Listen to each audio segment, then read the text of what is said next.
What's up, you guys? 5'8" dunker, vertical jump coach, brain cancer survivor, Andy Lloyd from Skigh Athletics. Today, I will be hitting a heavy upper body. So yesterday was pretty much lower body, auxiliaries. I did what I could do, was a little bit gassed because Monday, I'll throw some videos up, but I got a 470-pound safety squat bar front box squat. So probably the video played probably the entire time. I had to explain what that was. It was my first time ever doing that lift. I felt pretty comfortable with it. It wasn't painful, but it definitely was different. And I also got a 55-inch one-step vert. So one step refers to the amount of steps that I take before. I probably take 1.5 steps. A lot of people, or a couple people on Instagram through direct messages, even when I posted it. I don't know if I posted that I'll post it as a YouTube short as well, but we'll see what kind of comments I get. Said that I came in a little bit quicker. Looks like I ran up. I didn't. I can even show the dimensions of this garage, but number one, I was in socks. But number two, I do have a fast penultimate, which means that last step before I actually jump. So I wasn't running into that. And for the front squat, I'm very aware that it's a box squat.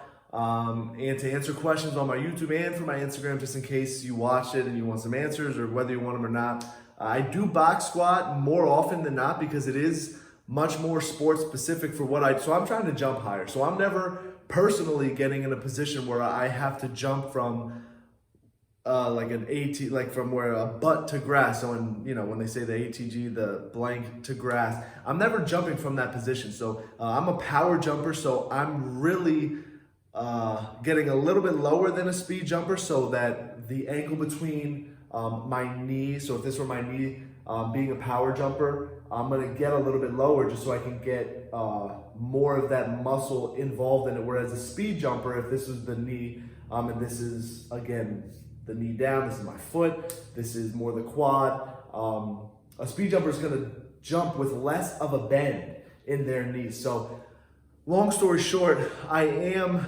box squatting. It might be a little bit above parallel, but that's what's worked for me. That's where I've seen my vertical go up the most.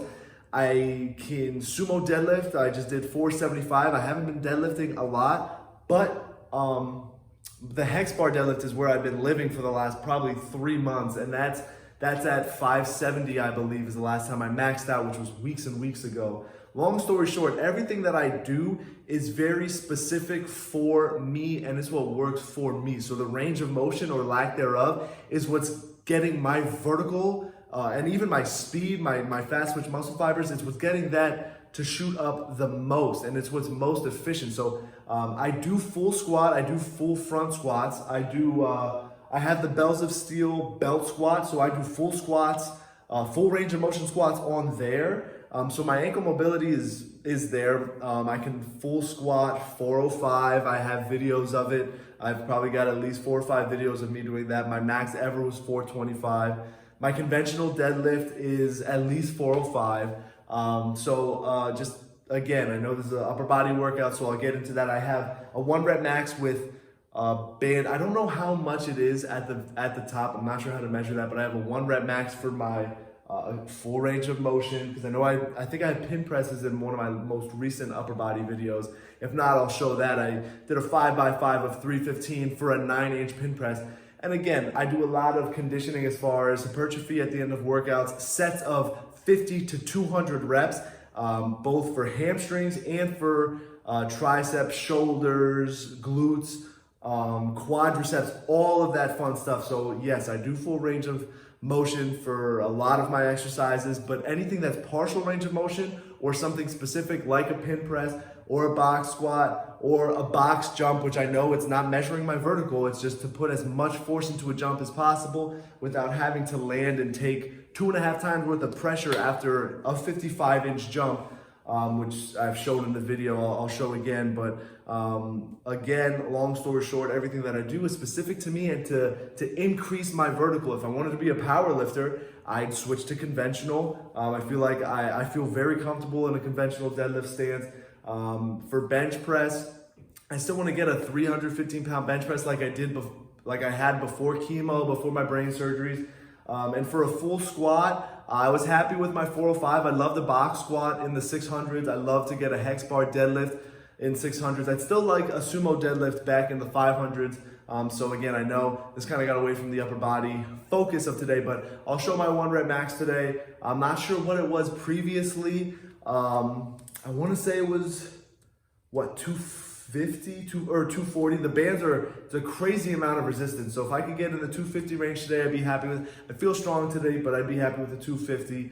And then everything else is just my auxiliary. So if you guys want some very vertical specific type of training, I have custom training available, 4 weeks of custom training. I also have 6 months for $87. So 6 months, everything is preset. You get passwords to password protected pages to see all my videos.